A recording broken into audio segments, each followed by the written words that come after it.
Remember that stat? Yeah. So can you explain some of the research innovations that Hallmark has taken to stay on top of its, ever-changing consumer?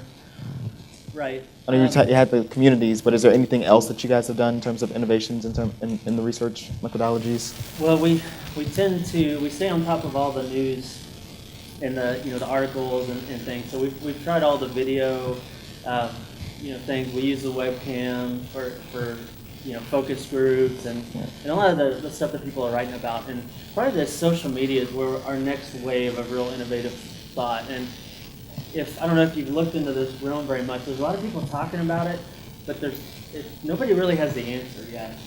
There's a lot of good stuff, but we're trying to find a different level. And what happens, and this happening in marketing, this is happening in business, in PR, people are applying what they've done for a long time into the social space, and kind of the wrong stuff. So in marketing, what happens is you tend to do kind of traditional marketing in the social space. So you're just broadcasting stuff, and we all know it's a conversation more than a broadcast medium. But so that happened in research as well, where we tend to say, oh wow, Facebook, 500 million users, that's a big group of people we can survey. And it's not really about that, And so really trying to grasp that and pull out some of those old paradigms that we've had and think about it in a new way. So that's what we're forging through with this team. Okay, that sounds interesting. What are some of the things that marketers in the room should consider when shifting to use social in a research capacity? I'm sure there's some people in this room who are probably trying to consider how they can, go beyond just the normal engagement, the normal conversations that they've been talking about for the past 5 years or so. What can they do to, tap into that insight, tap into that customer conversation and pull out foresight, as you call it, just so they can, help develop their campaigns, their initiatives, their communication objectives, and all those things? Well, first thing, I don't know how many of you have tried, but it is really hard to pull stuff out of social media because of the abundance of junk that's out there. And you do a search for one term, you get, 10,000, 100 million, whatever, a bunch of stuff that you can't ever read through and you can't summarize. And there's always, it's hard to really pull out what you want. And so we found that, one thing is you need to be focused. You need to be thinking clearly about what your objective is and almost coming up with a hypothesis that you're going to prove or disprove. And the more focused you get, the richer the data can be because you're able to use terms and products that will help you refine that. So that's one. And I would say the other one that we've learned is that integrated approach with other divisions. So if you're in marketing or research or whatever, is to be intertwined. Because what's interesting, and I'll kind of go to a stat, that the Market Research Executive Board, which is kind of a conglomerate, a bunch of big companies, I don't know if you're familiar with it or not, they said, they wrote the stat by interviewing all these companies, that one of the main problems for the market research industry is the falling response rate.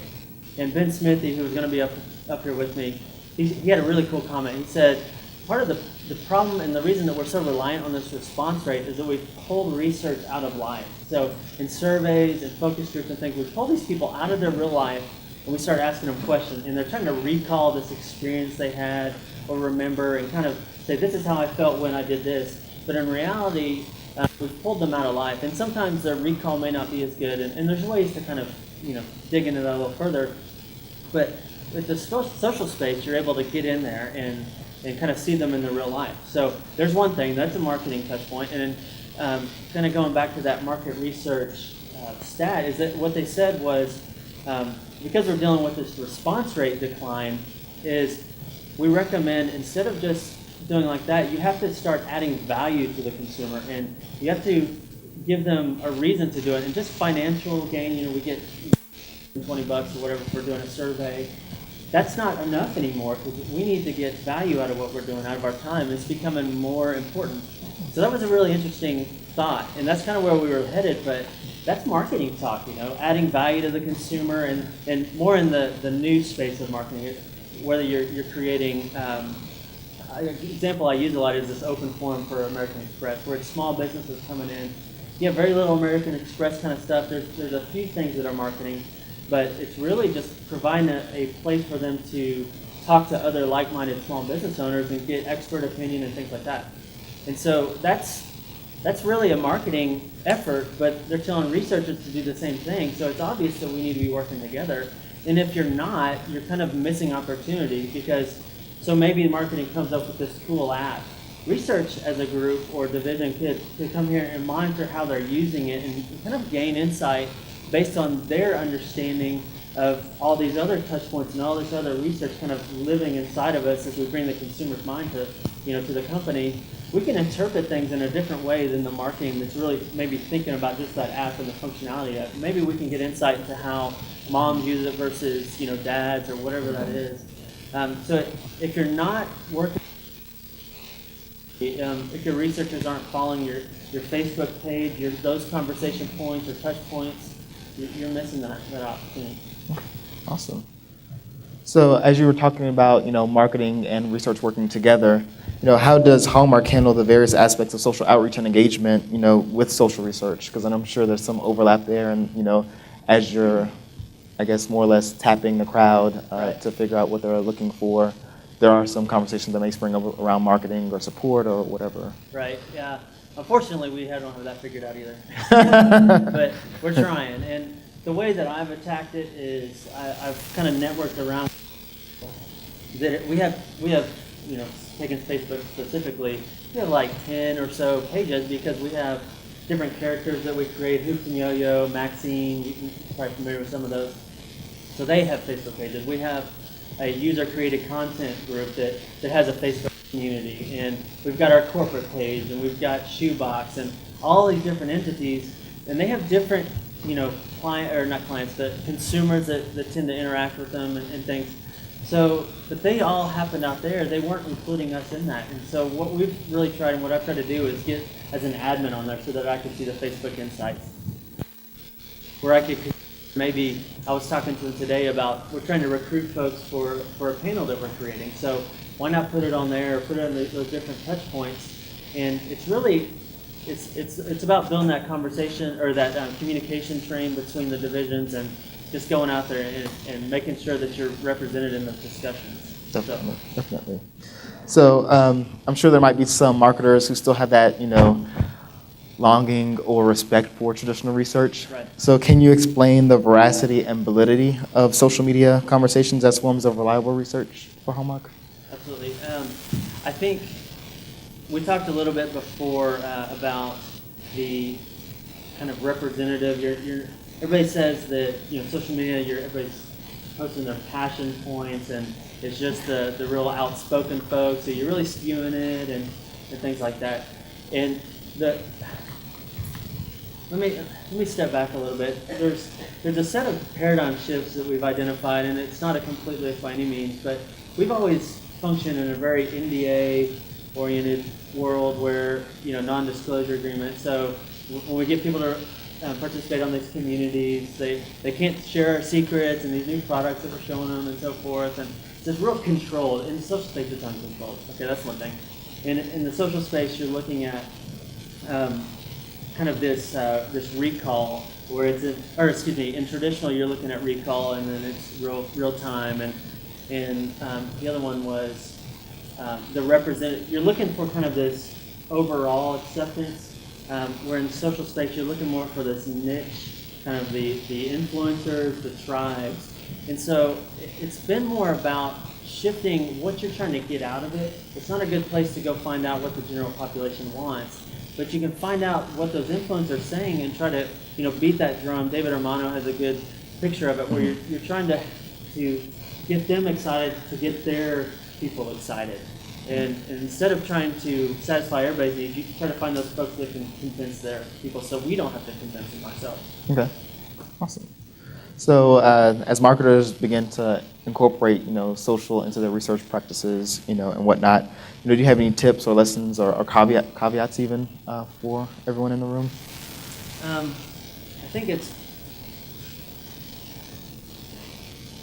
kind of the same stuff I talked about before, where you have to think about it different. And an example I come up with a lot is when the television first came out.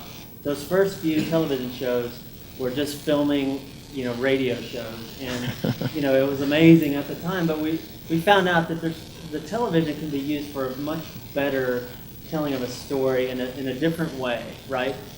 With radio, you have your imagination running, which in book you even have more options for your imagination. And so they each tool and channel has its own real core strength. And so that kind of goes back to not just applying your standard way, but take a step back and really think about what makes social different. Why, kind of like that trust and the consumers talking to each other. How is that different than I've worked with them before? And see what you can learn from that situation, not just trying to get the same thing you would have done through a survey out of it. Okay, awesome. So I'm going to shift gears a little bit, and I know some marketers here are not in upper management for their companies, and they still have to get their upper management on board. So can you talk about that process a little bit and how Hallmark went about getting upper management on board with incorporating social, not just in the marketing, but in their research? And how they can... Rogue. Grassroots. It's been a struggle, and kind of the story that I have, I don't know if I recommend this route. I don't want to go on record as recommending it. But please share. Yeah, right. We've been talking a lot about social research and things, and the hard part is, as a big company, and we're really good at research, so finding that incremental value out of social was going to be hard, and we tried a lot of these free tools, and we decided that we needed to use a tool that we would pay for. And so we found this company that we wanted to use, and it was going to cost $25,000 to do this project. So we had, it was just real grassroots trying to get this project run and things, and so we had to find funding, and so we went through, didn't figure out everything, didn't get everybody's objectives, because we knew and we tried, but everybody was like, we want to do this, but when you ask them to actually do work and give you input, they were kind of dragging their feet, didn't really feel like it was worth their time, so we ran it, and we wound up measuring kind of PR stuff, we measured marketing stuff, and when these divisions found it ruffled a lot of feathers, and in a good way though, because what came out of this is I'm down there in the weeds, in a regular Joe doing stuff, and I get a call from this real high lady in the marketing group, and she's like, yeah, let's have I was terrified when I picked it up. So it turned out good, and we had a meeting with some other representative people from marketing and PR and business and stuff, and we talked through these results and what it was and how we needed to approach it in the future.